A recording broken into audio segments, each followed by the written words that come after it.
Assalamualaikum warahmatullahi wabarakatuh. Halo semua, kembali lagi di channel Raider Manhwa. Kali ini Mimin akan melanjutkan sebuah komik yang berjudul Sang Iblis Penguasa Mutlak. Dan apabila kalian masih bingung dengan alur ceritanya, kalian bisa cek deskripsi atau langsung saja menuju playlist yang ada di halaman channel ini untuk memulainya dari part 1. Tanpa basa-basi lebih jauh, mari kita masuk di part 28. Cerita dimulai ketika Jiok menggunakan pedang ayahnya. Ia pun langsung melepaskan pedang ibunya karena ia harus membelah sebuah serangan yang dilancarkan oleh Chunmuak. Melihat pergerakan Jiok, Chareon pun bergumam, bukankah pedang itu adalah milik ayahnya? Yang aku dengar kalau dia sama sekali tidak akan pernah menggunakan pedang itu. Kemudian Jiok pun langsung mengayunkan pedang itu untuk membuat sebuah lingkaran yang sempurna. Dan di saat yang bersamaan, setiap kali ia mengayunkan bilah pedangnya, terlihat dengan sangat jelas kalau pedang itu telah terselimuti dengan gelombang air. Bahkan di saat itu Jiok pun telah memancarkan sebuah cahaya yang sangat menyilaukan yang mampu membuat siapapun yang melihatnya akan merasa takjub. Namun tanpa diduga oleh siapapun, sebuah serangan kilat yang begitu dahsyat langsung menebas tangan Chunmuak. Sontak Chunmuak sangatlah terkejut. Ia tidak menyangka kalau ia sama sekali tidak bisa bereaksi untuk menghindari serangan itu.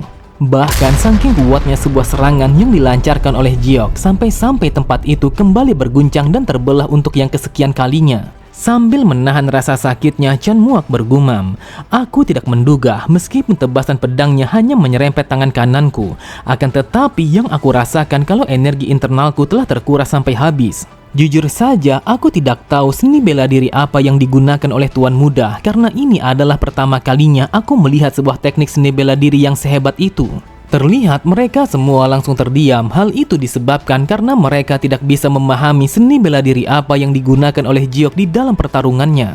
Pada sisi yang lain, Yang Hwa berkata, karena Chunmuak sama sekali tidak bisa melanjutkan pertarungannya, maka pertarungan ini sudah berakhir dengan kemenangan Tuan Muda. Setelah mengatakan itu, ia pun langsung melepaskan formasi mekanisnya, sehingga arena pertandingannya telah kembali sama seperti yang sebelumnya. Terdengar semua penonton yang ada di sana langsung berteriak dengan sangat keras. Mereka berkata, "Apa yang terjadi? Bagaimana mungkin sebuah badai debu langsung menerjang tempat ini? Sampai-sampai kami semua sama sekali tidak bisa melihat pertarungannya." Melihat Chareon yang merasa kebingungan, Yang Hwa pun berkata, "Kita telah kembali ke tempat yang semula karena aku sudah menarik formasi mekaniknya." Namun tiba-tiba saja mereka semua sangatlah terkejut dengan apa yang dilihat oleh kedua mata mereka. Di saat itu yang mereka lihat kalau sang pengelana tanpa nama telah tersungkur ke atas tanah dengan tubuh yang bersimbah darah. Mereka berkata, bagaimana mungkin sang pengelana tanpa nama yang tidak terkalahkan telah terluka dengan cukup parah. Bahkan sebuah topi yang selalu saja ia gunakan tidak pernah terlepas seperti itu. Apakah pada akhirnya identitasnya yang sebenarnya sebentar lagi akan terungkap? Akan tetapi karena Jiok menyadari kalau Chunmuak tidak ingin identitasnya diketahui oleh siapapun, ia pun langsung memberikan topi itu kepadanya. Terlihat Chunmuak sama sekali tidak bisa mengucapkan sepatah kata pun. Namun pikirannya masih teringat dengan sebuah serangan bentuk ketujuh yang dipersiapkan oleh Jiok. Ia bergumam, jika saja Tuan Muda sama sekali tidak ragu untuk menggunakan bentuk ketujuh seni bela diri pedang iblis malapetaka, maka bisa dipastikan kalau aku sudah mati. Setelah menerima topi itu, Chunmuak berkata, sangat disayangkan kalau aku tidak sempat untuk menyaksikan bagaimana bentuk ketujuh dari pedang iblis malapetaka. Lalu Chunmuak bergumam, sebagai anggota kultus demonik mengalami sebuah kematian setelah terkena teknik itu sudah pasti akan menjadi sebuah penghargaan yang sangat aku dambakan. Kemudian dengan suara yang begitu lantang, Chunmuak mengakui kalau dia telah kalah melawan Jiok di dalam partai final turnamen Heavenly Dragon. Setelah menghilangnya badai debu, terlihat semua orang yang menyaksikan arena pertandingan itu sama sekali tidak bisa mengedipkan kedua mata mereka, karena itu adalah sesuatu yang sangat mustahil untuk bisa dilakukan oleh seorang anak muda yang masih berusia 20 tahun. Memang benar adanya, di saat itu arena pertarungan yang mereka gunakan telah hancur begitu saja, yang seakan-akan kalau ada sebuah bencana yang begitu dahsyat telah menerjang arena pertarungannya. Ketika semua orang telah mengetahui kalau Jiok adalah pemenangnya, seketika itu juga mereka semua langsung bersorak untuk merayakan kemenangan Jiok. Mereka mengatakan kalau seorang pahlawan baru telah terlahir di Jianghu. Namun di saat itu Jiok sama sekali tidak menghiraukan semua orang yang menyanyikan namanya hingga berkali-kali. Akan tetapi perhatiannya hanya tertuju kepada pedang terhebat sepanjang masa yang tidak lain adalah pedang ayahnya. Cerita berpindah ketika berakhirnya turnamen Heavenly Dragon, maka keluarga aliansi Langit Utara langsung mengadakan sebuah festival untuk merayakan kemenangan Jeok. Di saat itu, para wanita yang ada di sana langsung terpesona ketika melihat Jeok yang datang ke tempat itu bersama Charyeon. Tanpa pikir panjang, mereka berdua langsung mendekat kepada Jeok.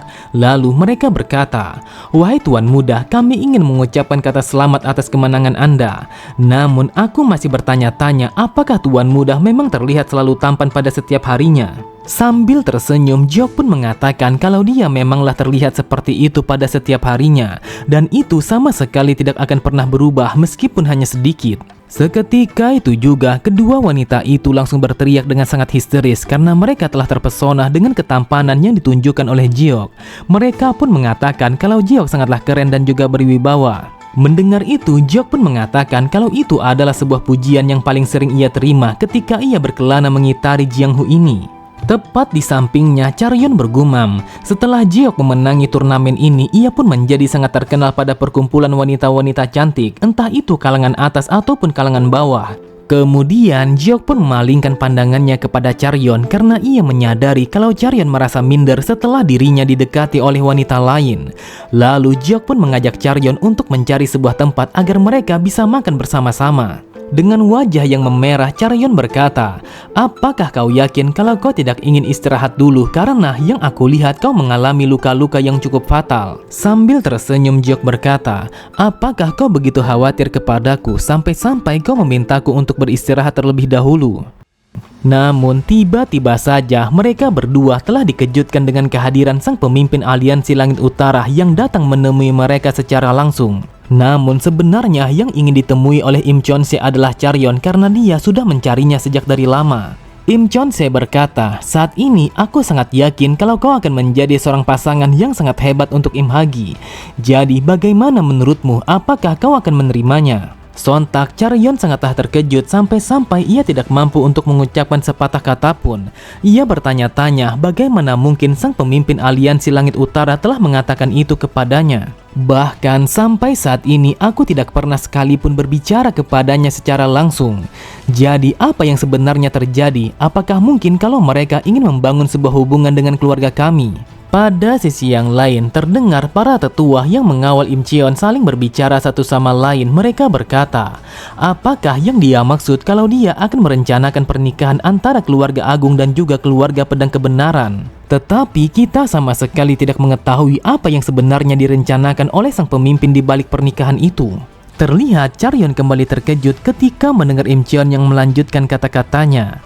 Aku pun sudah mengamati keluarga pedang kebenaran dalam waktu yang cukup lama.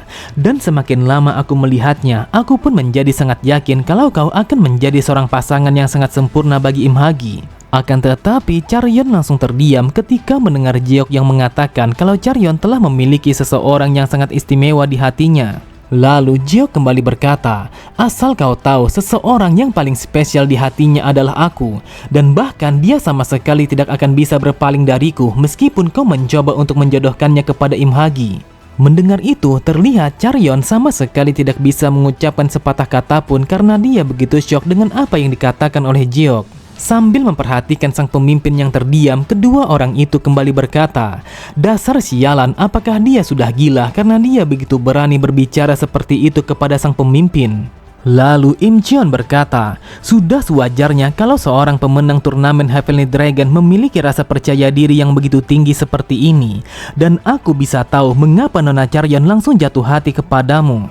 Namun dengan santainya Jeok berkata, jika dibandingkan dengan Im Hagi, maka dia sama sekali tidak akan mampu untuk menandingiku, entah itu ketampanan ataupun kekuatan. Lagi pula aku juga sangat suka kepada Charyeon. Terlihat Charyeon hanya bisa menundukkan kepalanya, wajahnya menjadi merah dan juga jantungnya telah berdetak dengan sangat cepat. Ia bertanya-tanya apakah yang dikatakan oleh Jeok memanglah benar ataukah hanyalah bualan saja. Kemudian dengan tatapan mata yang tajam, Jeok pun melanjutkan kata-katanya. Jadi dengarkan aku baik-baik, aku tidak peduli entah itu kau sang pemimpin aliansi Langit Utara ataukah bukan. Akan tetapi akan lebih baik kalau kau menyerah saja. Mendengar perkataan Jiok, Im Cheon bergumam, "Dasar sialan, dia telah menentangku secara terang-terangan seperti ini di hadapan orang banyak. Selain bela dirinya yang begitu hebat, dia juga memiliki sebuah nyali yang sangat besar untuk menentangku." Pada sisi yang lain, salah satu dari mereka langsung berteriak sambil menunjuk. Ia berkata, "Apakah kau bersikap angkuh seperti ini hanya karena kau memenangi turnamennya?